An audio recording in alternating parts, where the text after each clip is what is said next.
Hey Dad, how's it going? Very good. How are you? Good, good. Do you notice anything different about me? Your beard? No. Maybe if I take off the hat, you'll notice. Haircut? You ready? Yep. Whoa! Look at that, huh? Who did that? Did you do it yourself or the hairdresser did it? I did it. Yeah. Did you did it? That's an interesting look. It's a little bit different. Yeah. Did you shave the sides yourself too?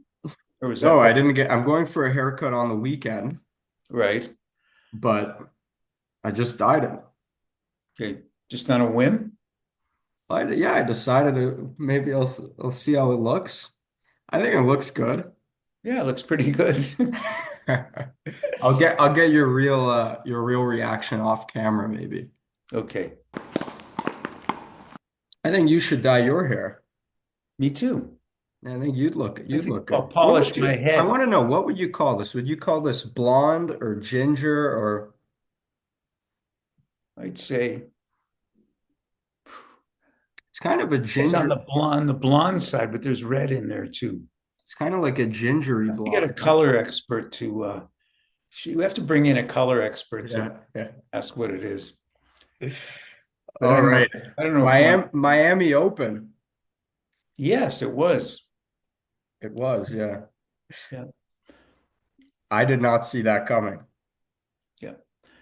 I saw I always said he had a chance because that's the Yeah. kind of guy that could possibly beat Federer, a guy with a huge serve. Because look at the way I look at this match is if you take away the serve, I know what you can't do, but if you take away the serve, Federer outplayed, I mean, Federer, Yeah. Djokovic outplayed him all the time. Mhm. But in tennis, there's a serve, but that serve dominates the match. So the guy held his serve, and then he gets into a tiebreaker, and then anything can happen. Even though Djokovic has got a tremendous record in the tiebreakers, I mean, Yeah. this guy pulled it through. Here's my Just thing had to though. get to the tiebreaker. I think, you know, Djokovic was right there. I mean, it could have gone either way.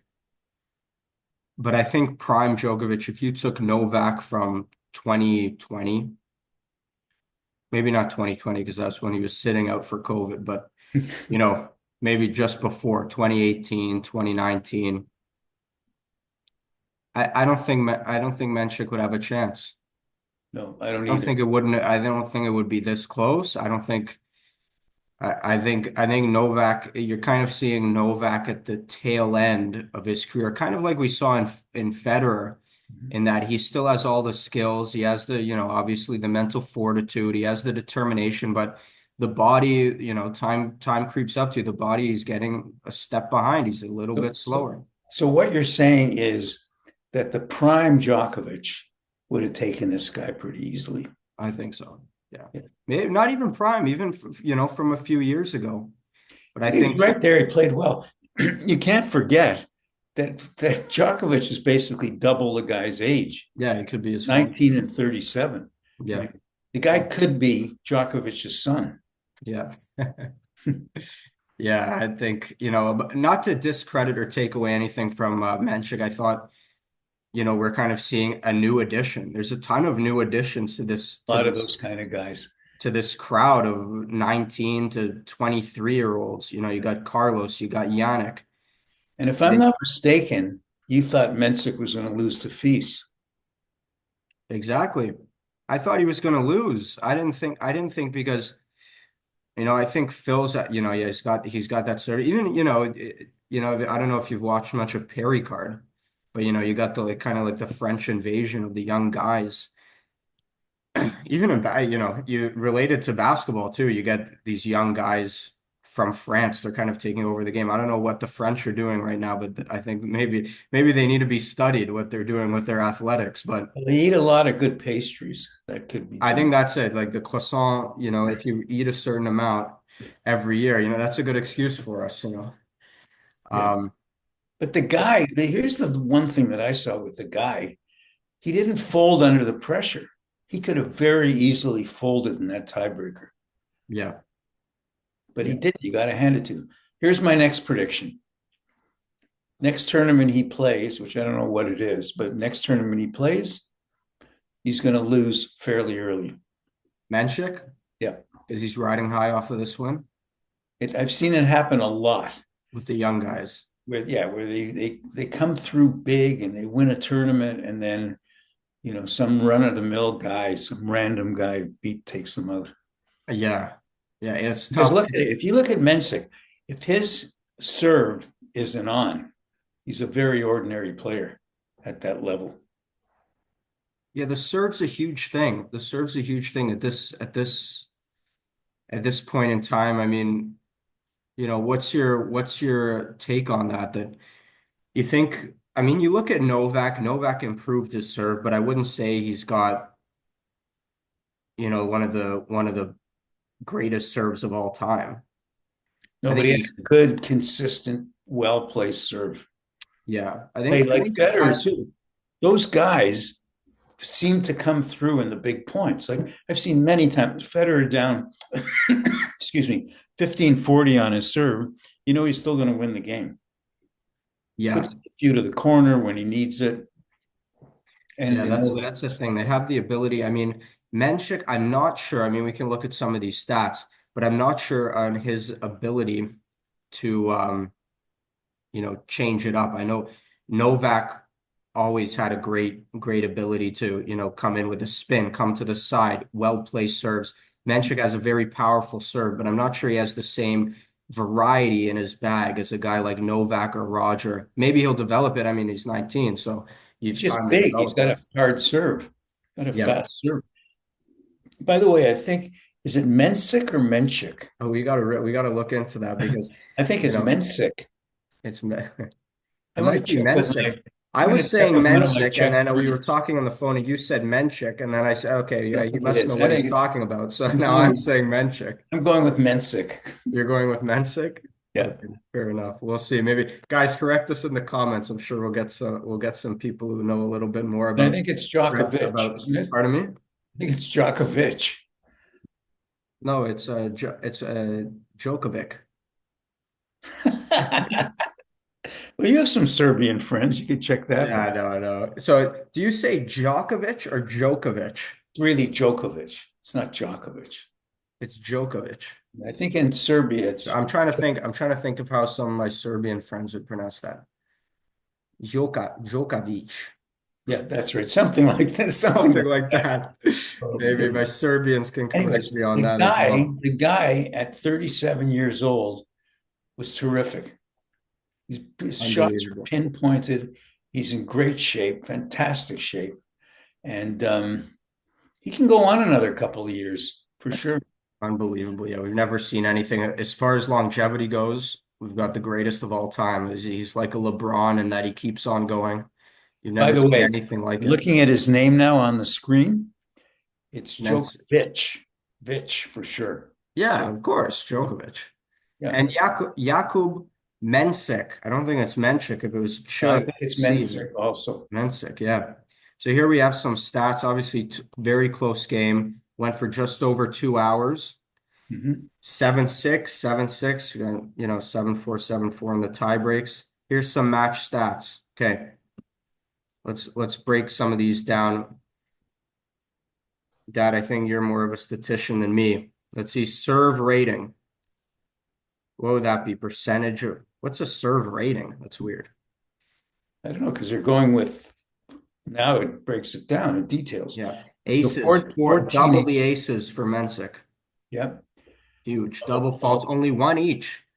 It's not Very, much. very consistent serving. First serve points one. Djokovic want more. Djokovic one more at 76 for 67. Second serve, Oh, sorry, second that's serve. total. No, first serve, that's first serve in. 76 for Djokovic, 67 for Mensik. First serve points one equal, 77 to 77.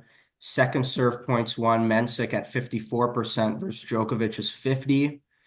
Break points saved, 67% for Djokovic. 0% for Mensik, but he only had one break point to save. Do you think that's an important stat, break point saved? Yeah, I think they're all important, all these stats. But I think that's a much lesser, Yeah, of I much agree. lesser importance. Break Oh, points here's big return saved. rating. Djokovic much better on the return, but it didn't matter. See, this is what I'm saying. Yeah. It doesn't matter because he's going to hold, Mensik's going to hold his serve. Right. And that's just Hold his return. That's serve, not get quality of into a return. breaker. That's not quality of return. Djokovic had extremely flexible, great reactions. He can return balls, but just because you return a ball, it could be a lob to the middle of the court, right? So, So a guy like Mensik with a big serve, and he plays okay, but he's not wonderful. But all he has to do, keep holding your serve, get into the breaker. yeah. That's it. And then once you're in the breaker, it's anything can happen. Yeah, for sure. Did you know, by the way, talking about that, Milos Raonic, Yeah. Milos had the highest percentage of holding serve on the tour. I forget what it was, 90 something. And one of the lowest percentages on the tour of breaking serve. And that's why you saw him get into a lot of tiebreakers. Right. He got into a lot of tiebreakers, quick points too, and Yeah. not the most entertaining player to watch. Very entertaining serve, There it is. There's a but guy who just lived by his serve. He had a terrific serve, yeah. and he had a very mediocre at best ground strokes. His forehand was good, big forehand, Oh yeah. not a very good backhand at that level. But his serve is so important now. You know what? I want to take that back. I think some of the Milos matches, once you got later into a draw, it was a little bit more interesting, but it's not like you're watching an Alcaraz where you don't know what he's going to do on the court. You know, Right, or some of these baseline rallies, like when Nadal played Djokovic and that kind of yeah. those kind of matches, they were good. You saw great rallies. It was more of an interest in the stylistic matchup, because you knew what to expect with Milos. How's he going to do against, a certain guy based on style? As a longtime tennis fan, I like those long rallies Oh yeah, and for sure. stay in the point and such. I don't like those one or two shots out. No, Um, not the most entertaining. by Uh, the way, talk about that. Do you know the stat for the average number of strokes in a point in big time tennis? um, I Three don't know the point stat. I would 3 point guess. something. Pardon me? It's 3 point something per rally. Okay. I forget what it is, whether it's 3.2 or 3.4. Yeah. That's the average. But you also consider with that is there's a lot of serves and not return. That's one. That's 1 point. Right. Or Yeah. serve and return and then put away. So there you go with three. But there's very few percentage wise those long rallies. On clay, it may be slightly different. Yeah, it's surface dependent for sure. On grass, it's going to be lower. On clay, it's going to be longer. Right. Anyway, so I didn't dismiss right away, like a lot of people were, that Mensik didn't have a chance. And the That's the big, kind of guy that can do it. and one of the big stories was with Mensik is I'm not sure if I think it might have been hours before he went out on court. He was going to withdraw from the That's what tournament I heard. because That's he what had I a knee injury. He was very probably, it goes to show the mental game as well. It's impossible that he was that bad to withdraw from the tournament and a few hours later be fine to compete. It was probably a mix of nerves. And, he went to withdraw. He went to the referee's office. The guy wasn't there. I think he was out to lunch. So he had his trainer, went back to his trainer, and he was prepared to, go to the referee and say, I'm sorry, but I have to withdraw. And the trainer said, okay, wait a minute, maybe we'll do some stuff. And the trainer said, well, it's not really that bad to withdraw.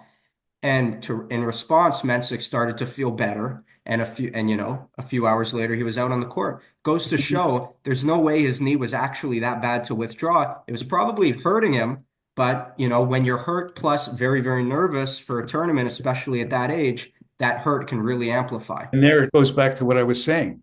If your serve is big enough and you have a bad knee, so you hold your serve, you get into a breaker. Right. Right, for sure. I mean, a huge, huge story. Very, very happy and congratulations to Mensik. You gotta, you Absolutely gotta, phenomenal performance. you gotta give him his dues. He didn't fold. He Yeah, could have folded. yeah, amazing. Just amazing. I just want to finish off with some of these stats for the finals here. Um, Point stats, net points won. Djokovic 5 for 5, 100% of his net points. Mensik 5 for 8. Winners 29-22 for Mensik. Unforced errors, Mensik had a couple more. And this is a big stat, huge difference in serve speed. Average speed 220 kilometers an hour for Mensik, 206 for Djokovic. Yeah, that's average. But if you look at the placement of the serves, I'll bet Djokovic was better. But there's no Yeah. stat on it. Oh, sorry, that's max speed. So that's max. First speed average was actually the same, 166 to 166. Yeah, that's right. That surprises me. That's surprising because you obviously think of Mensik as a And second serve average, Djokovic was faster. yeah, But the whole thing is, wow, it was phenomenal. even. It was an even match, It was a very even match, yeah. hence the tiebreak. And I also, Anyways, you know what? I think I also just want to make clear. I think Djokovic, I take back what I said earlier. Djokovic is one of the best servers in the game. oh yeah, I think he is. I kind of made it seem Roger had a phenomenal serve. Do you think you can crack the top 10 without having, a top 10 serve? I don't think so on the various surfaces. I think on a clay court, you may be able to do it without being in the top 10 serves. You can have if you have a great return and your ground strokes are great and you're very fast. True. You know, I, that's I another thing you don't take into consideration a lot is the speed of these players. Like one of the fastest players, greatest footwork was Bjorn Borg a long time ago, and that's really what made his game. His consistency and his movement was tremendous. I don't know how good Mensik's movement is. Obviously, Djokovic is tremendous. Federer was tremendous. Yep. Anyways, it made things very, very interesting, I thought. Yeah, I remember speaking of the various services, just one quick story. I can't go through a podcast without mentioning something I've heard Roddick say. And Roddick, he said he remembered playing Nadal at a tournament. And, young kid, Nadal was probably 17, 18 at the time. And Roddick was number one or two in the world. He played him in a tournament, beat him pretty good. Roddick beat Nadal. And a few months later, they were playing Davis Cup on clay. And whoever was first, I don't know, maybe you could think of who would have been first on the Spanish team that Roddick was going to go up against. For some reason, they took him off, probably seeing what Nadal was doing in practice or what his ability is on clay. And they put Nadal in as number one. And Roddick's thought was, oh, thank God they put this kid in because, I just beat him a few months ago. It's going to be a good win. Nadal made quick work of him, two straight, and Roddick left the court and was flabbergasted and said, "Holy shit, this kid's going to be unbelievable." And he was just It was saying right there. the ball that Nadal was sending and the way he moved on clay was phenomenal, was out of this world. He said the way he was able to like make the ball jump off the court, and he referenced specifically to the serve, the way the serve just chopped off the clay and came right at you with that spin. He said he's never faced a guy on clay as ferocious and as well as Nadal can use that Well, surface. Nadal was probably the greatest clay court player ever. I would say not probably. He is the greatest Is clay court player of all time. true. By the way, just going back to a stat, I didn't Yeah. mention this. if you'll notice, that was a hardcore tournament, correct? right? You'll notice how many times each of them came to the net. Five, right? Yeah, not too much. Something like that. Five in a two-set match Take that back 50 years ago. How many times would they have come to the net? all the time. I mean, there's lots of guys that served and volleyed. Like I remember John Newcomb, and that was probably more than 50 years ago. But John Newcomb served and volleyed. You can't do that now because with the rackets today, you just get Yeah, past most of the time. right. You've got to pick your spots for sure. That is a big difference between the amateur game, and junior tennis versus this pro stage. I feel like a lot of juniors don't use the net enough. I think the net is a huge advantage, and if you're somewhat athletic as a junior, you can take advantage of other juniors who are being taught, baseline type players, ground stroke type players. They don't know how to deal with someone coming to the net. I think that's such a huge thing that's coaches don't really focus on anymore is teaching your juniors, your young players to have that ability and not be afraid to come into the net. Because their reflexes are fast. So they could at certain times for sure. Yeah. Yeah. It's part of that. It's part of my game. Of course, I never I don't play on the tour, so I'd probably get past 100 times out of 100, but that's But it's it keeps your opponent thinking anyway. definitely even at my level and even in college tennis, I'd say here in Canada, Canadian university tennis, people win matches by coming to the net for sure. Yeah. Yeah, for sure. Definitely. Um, I want to just show the upcoming schedule for the tour, what we have coming up. Okay, let's see here. 2025. What do we have? April, Monte Carlo, That's a good tournament. 6th through the 13th. I'm not sure if the draw has come out for that yet. Scores, draws. Um, nope, that's last year's. All right, no, draws have not come out yet, but be great to have some predictions on that. Going into the tournament, assuming everyone you've heard who's not injured is playing, who are your favorites to win it? Sinner. Oh no, Sinner's not until the Oh, yeah. French. He's not till the French. Wow. And Federer's not that great on clay. I mean, Djokovic. I always confuse those two guys. They're both great players. They're two of the best. So I always say Djokovic, like if you compare it to basketball, we're both basketball fans. If you compare it to basketball, Djokovic is like the LeBron. No one's done it for as long as him, been as good for as long as him in his late 30s with his athleticism. But is he the greatest of all time? Longevity wise, yes. But I think if you go back to Federer, 05, 06, Roger Federer was the greatest of all time, in my opinion. Yeah. But he wasn't wonderful on clay. He wasn't. He Federer was a wasn't, but he hardcore was grass he was player. good enough. How many French Opens does Federer have? I don't recall. Let's look up that Maybe stat. one. I don't think he has many. He See might if have just had one actually. yeah, Yeah, one win, 2009. just one. Still, if it wasn't for the big three and the era of tennis that we saw with the big three, one Grand Slam win is big, Huge, right? huge. Like you think who was the record before Federer? It was Sampras with how many Grand Slams? Seven? There's Something like that? there's another guy that couldn't play very well on clay, comparatively speaking. No, sorry, 14. I misspoke. 14.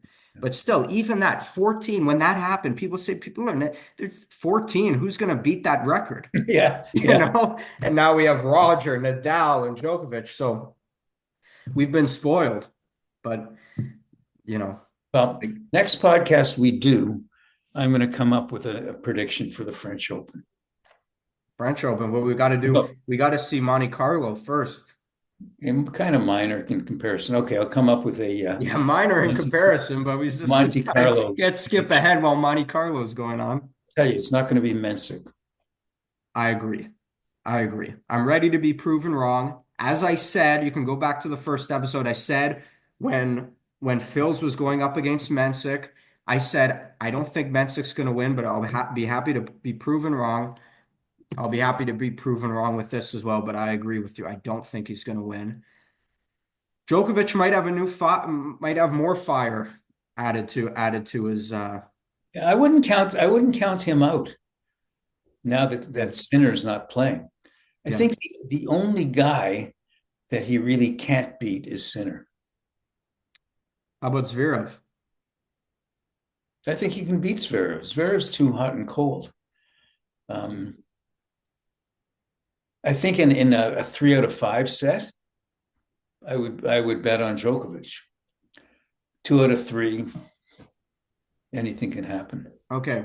But Djokovic can't do his usual thing, losing the first set if it's 2 out of 3. Yeah, I think at this stage of the game it's too much to overcome for him. But what I was seeing in the Miami, even though he's lost a bit of a step, he's still very, very good. Right. He looks in great Who do shape. you He's think's the quick. best if Zverev is on versus Djokovic on as we've seen him in this last year? Zverev on versus Djokovic on, who wins? Djokovic. Okay. Like I trust Djokovic because he's so good. I don't trust Zverev, even if he's So not. He's I have an interesting thought experiment. If Djokovic was to play Mensik 3 more times, let's say he plays him back to back to back, in with a few days in between of rest. How many of those matches does Mensik win? I'm going to go out on a limb and say 0. I know, me too. That's kind of what I'm thinking too. I Because mean, like everything he won, lined he up. barely squeaked it out. I think Djokovic has enough mental game and could go consult with Andy Murray and he'll come back and fix whatever he was missing in that one. Murray looked pretty disappointed, didn't he? Murray was into it. I Yeah. saw a video. It was hilarious of points of Andy Murray reacting to Djokovic. Have you seen that video? No, Murray's no. going back and forth like this. He's like kind of like grinding his teeth and he's looking. And then when Djokovic wins, he goes, "Come on, come on." You Yeah, know, he's so into it. It's so funny, you yeah, know. that was good. But yeah. Anyway, I think we'll wrap it up there. Okay, Is next there time we come on, I'm going to give you my Monte Carlo prediction or a French prediction. fantastic. I can give you mine right now. I'm going winner of Monte Carlo 2025 is Novak Djokovic. Wow, I wouldn't count him out. That's who I'm going with, and you're that's my gut feeling. And based on what I've seen, I think we answered it with if he's gonna play Mensik 3 more times, who's gonna win? I think Djokovic can figure these things out. He's gonna use Miami as a learning experience. He's gonna go back to the drawing board and he's gonna crank it out. All of a sudden, is everybody counting Alcaraz out? That's a guy who we're waiting to see. We're waiting to see. I think we saw him with his Grand Slam wins. I just think he's turned into a hot and cold player too. Right. If he can Okay. crank out a great showing again and get back to where he was, I don't know if something's missing mentally for him. Um, Obviously, everyone loves him. They think the world of him as a human being. I'd love to see him. I'd love to see him win Monte Carlo. Okay, I'm going to go with Alcaraz Great since pick. I was thinking of going with Kyrgios, but I don't think I will. So I'll go Is with he playing Alcaraz. Monte Carlo? I don't know. Okay. If it I was think, his yeah. choice, he'd be playing basketball with his friends. I know. All right, guys. Very Thanks a good. lot for watching. We appreciate it. Leave a comment below if you wanna add to the conversation. Like, subscribe, follow us for If you more. even want to comment on the color of my shirt, that'd be fine also. Or mine. Hey, we're actually matching today. We both got the I got the dark purple. You got the light purple. Right. That's right. That's That's good. We got the same color hair. right. All right. Take care, everyone. Okay, you take care. Thank you, Chet. Thanks everybody for watching.